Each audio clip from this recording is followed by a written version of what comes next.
Welcome back to another episode of What Are You Made Of with your boy, the unstoppable Mike C-Roc. I'm in the house today with a friend of mine I've known through the 10X community. I think I've known him, but he hasn't necessarily known me because I watch his stuff.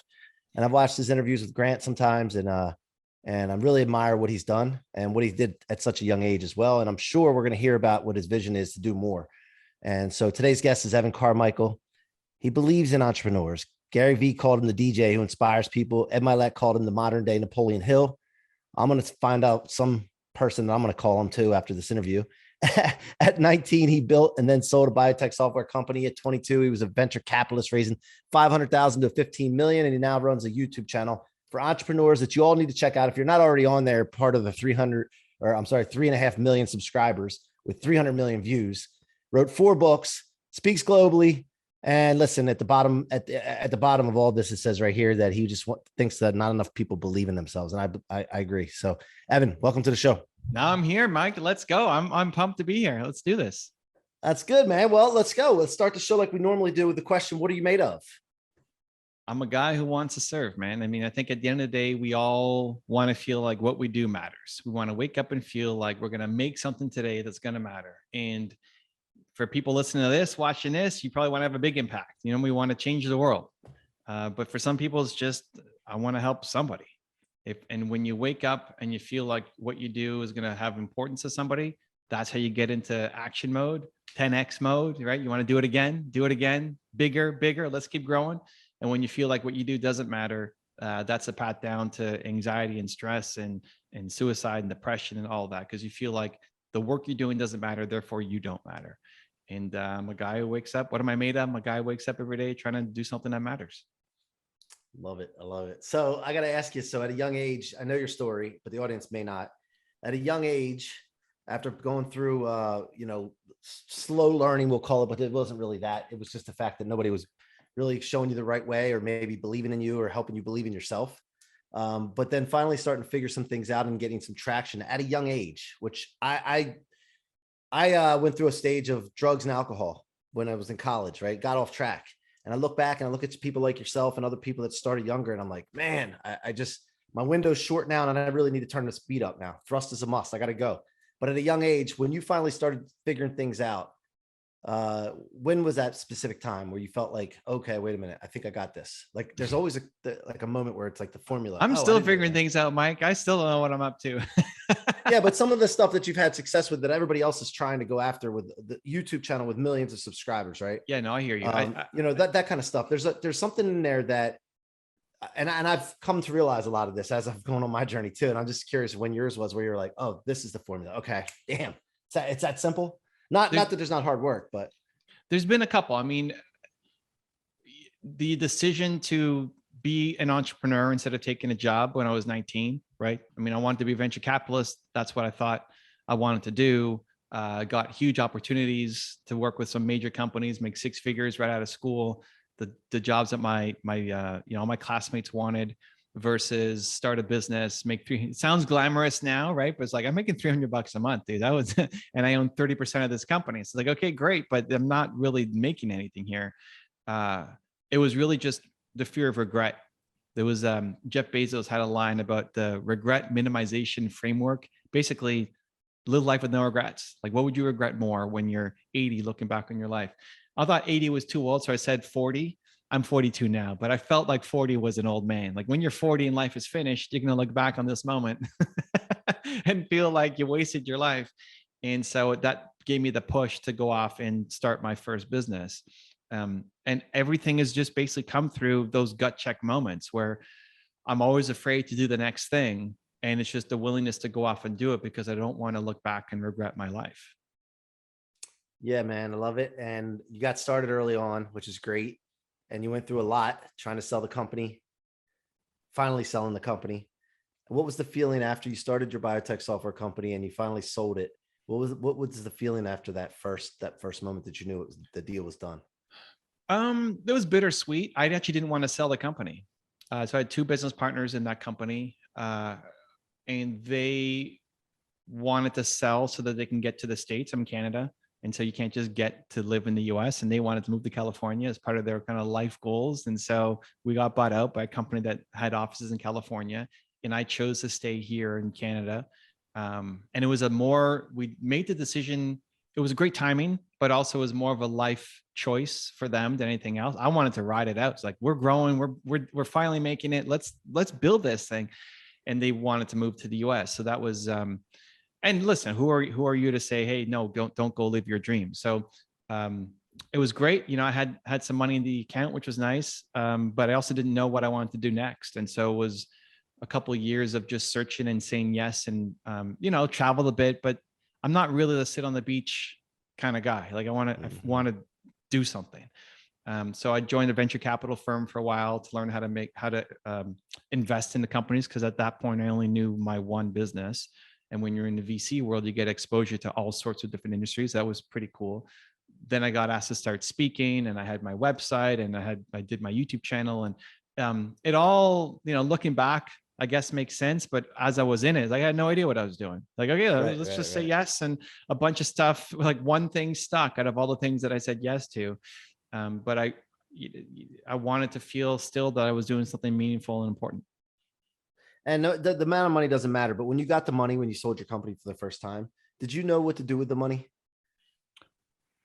What did I even do? I don't remember, dude. I'm just curious because like a lot of times when you're young, you don't know any better. Like I didn't blow it. I was into investing a lot. So like, I'm just going to invest it.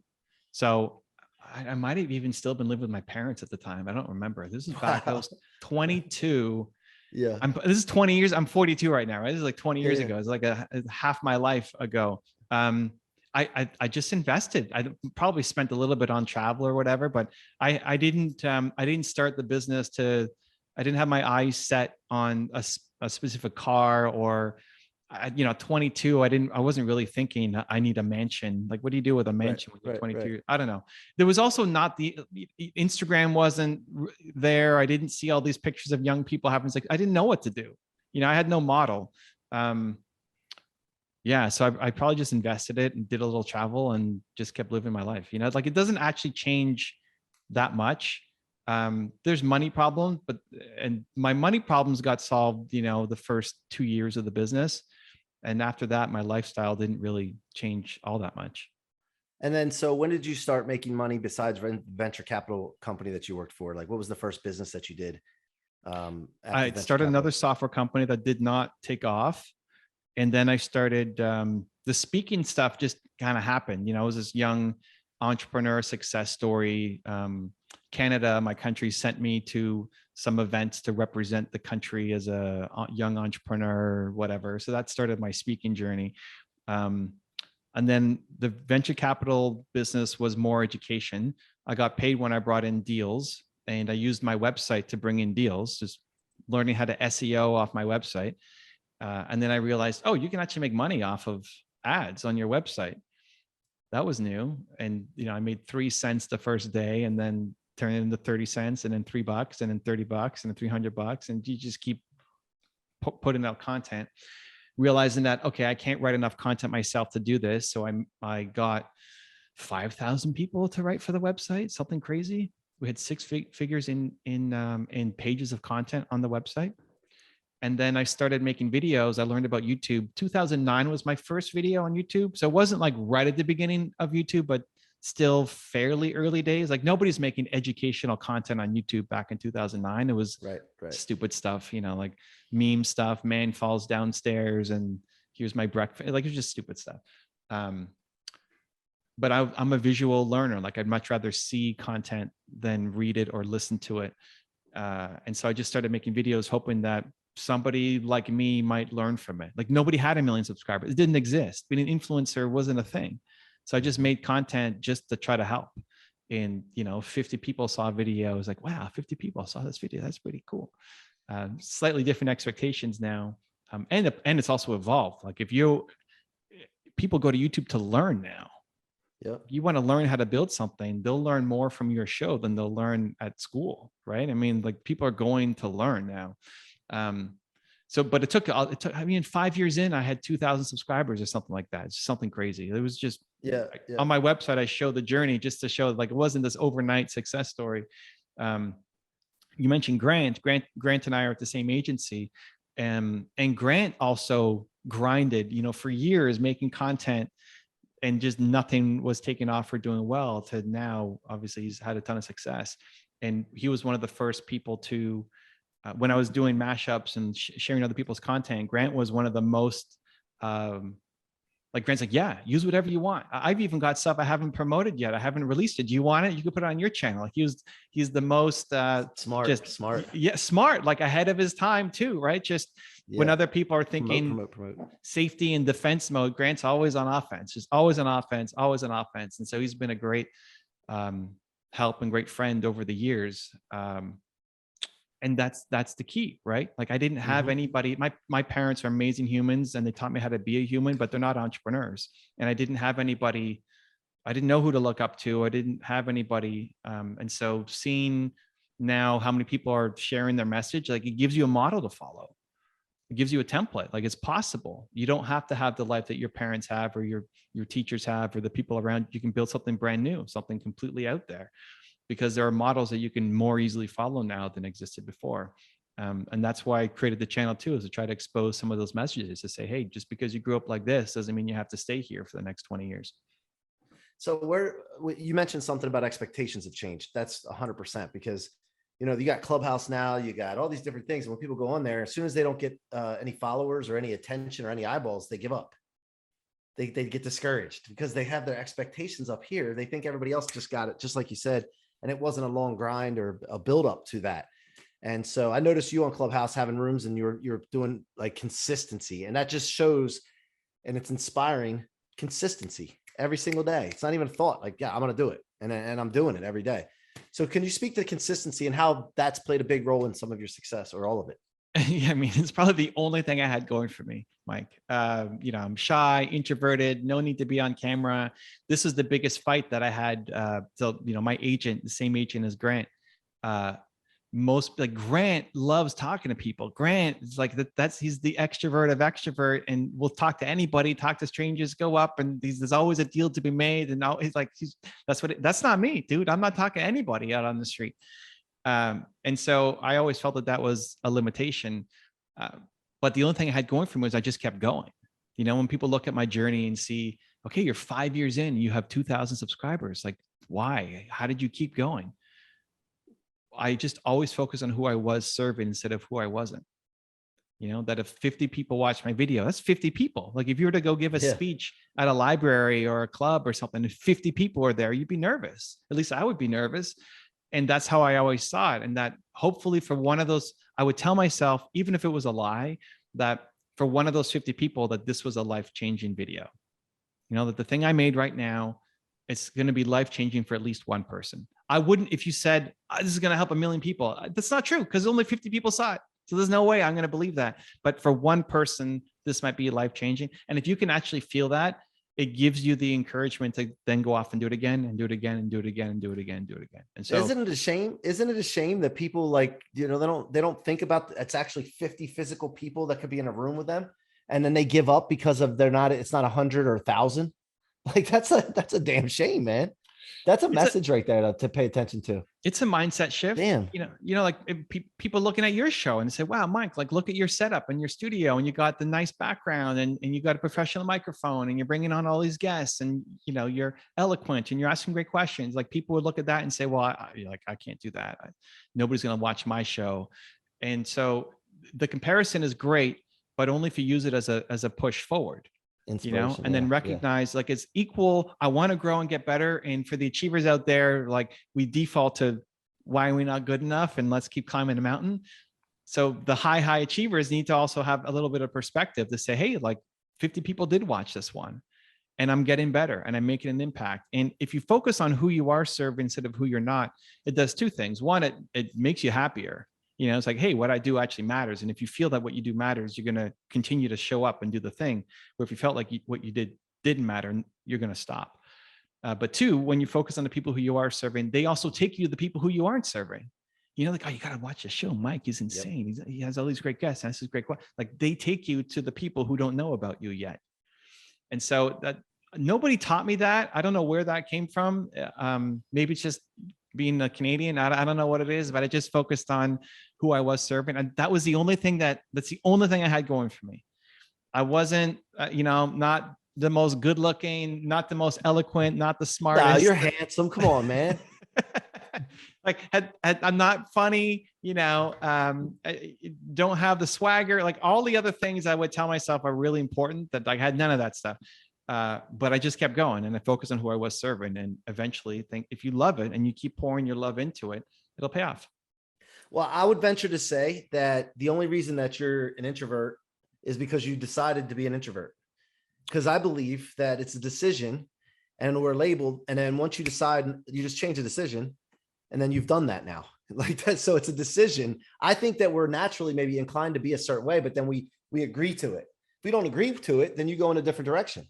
So I wanted to challenge you on that because I think it's just a decision. It's not actually who you were. So you can argue with me if you want, but that's fine. I'm totally open to that realization. I've chosen to lean in on it as that, you know what, I still want to serve. And I'll lean in on the strengths of a, whatever you want to call an introvert, in that we're great in listening and we're great in having one-on-one conversations. And we don't want to talk about stupid stuff. We don't want to small talk. We want to have impactful conversations. And so I'll choose to lean in on that. And that's ended up serving me a lot more. But yeah, I mean, I'm totally up. Maybe the whole thing is just a lie. Maybe the whole thing is just a story that I'm telling myself. Everything. And I got to hang around Mike more often. He's gonna kick the extrovert. It's like that was always buried inside me, and everything changes. Yeah. So just like you have a mission, my mission's all people are unstoppable to living the life of their dreams. So I filter everything through that mission. And when I started doing podcasting, I leaned into it and did, I don't know, I've done 300 episodes of mine and I did over 400 of other people's, just going on shows, saying yes to everything. And I cleared my schedule.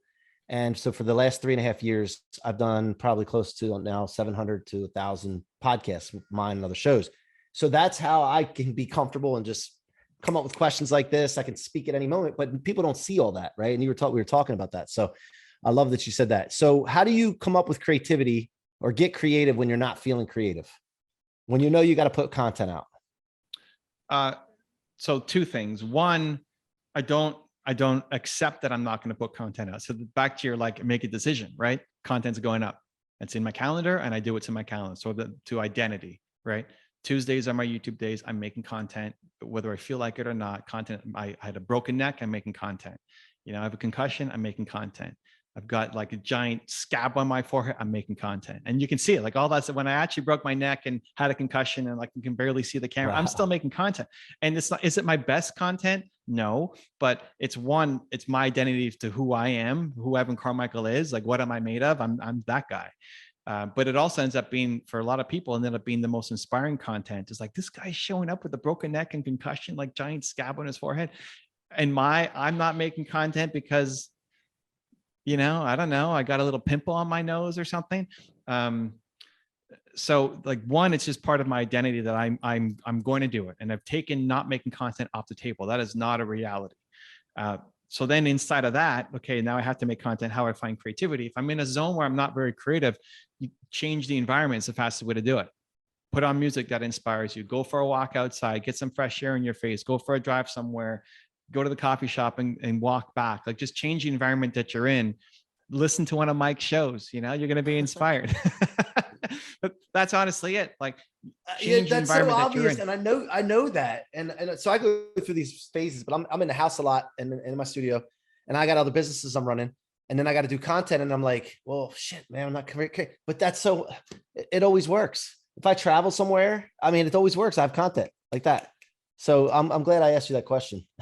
One of the most important things that I do is every morning I go on a walk, and 10, 15 minutes, depends on how long I want to go, but just around the block and back. And I'll pull out my phone and I'll see who's messaged me on Instagram, and I'll do video replies to people, whether they shared my story, whether they have a question, whatever it is. Like, and the video, 15 seconds max. It's not like you're getting into the most life-changing advice. Right, but right. What it does is, one, I'm outside, I'm getting movement, I get sun on my face, but I also feel like what I'm doing matters to the person, and I'm connecting back to service. Because we can have the greatest conversation today. I'm on top of the world, amazing. And then tomorrow you wake up and it's like, what happened? It's like you're starting over every day. And so, cool, if you're starting over every day, then you need a mechanism every day to remind yourself of the work that you're doing and how much it matters. And so Instagram is usually a pretty easy way to do it. I get 3.5 million subscribers. Cool. I don't know what that means. I mean, sure, that's a whole city, but I don't know. It doesn't equate emotionally to anything. But when I send a message to somebody that they ask me a question, I feel like I helped them. That gets me excited. And then you come home and ready to go off and make more content. So those two things, like not making content, it's not an option. Even if I didn't know what to say, then the video becomes, I don't know what to say. And then that becomes the lesson that I'm still going to show up, even though I don't know what to say. That's the message. That's the video. But usually just changing the environment and connecting to service somehow, a couple of those messages and I'm good to go. And that's like 45 seconds to send 3 messages. And now I'm already feeling more inspired. Thank you. Got it. I hope all of you have written this down, those of you listening and watching. And then 3 final questions as we wrap up here. Evan, I want to thank you, first of all, too, for showing up today. Again, showing up, baby. And the final questions, 3 of them real quick. 1, what's the thing you're most proud of that you've accomplished?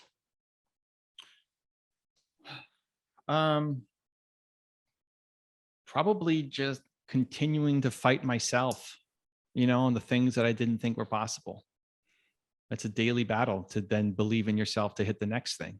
Like I can believe in myself to do what I've done, but to do the next thing, that constant battle. Yeah. Okay. And then what are you doing right now that's got you excited? Talking to you, Mike. Come on. What? Well, Let's go. Not besides this, obviously. Besides this, there's no doubt about this, dude. This is all I'm in the present moment. We're doing this.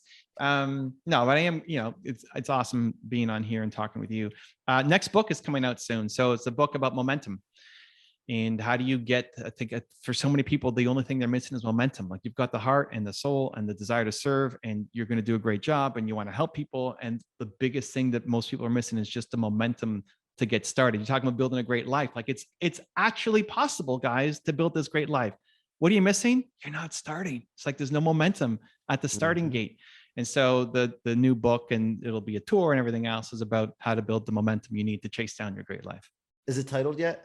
Momentum. Momentum. Okay. I wasn't sure. I want to make sure. Okay. So watch out for momentum, guys. Watch out for momentum. Coming from Evan Carmichael, the new book. It'll be your 5th book, right? Yeah.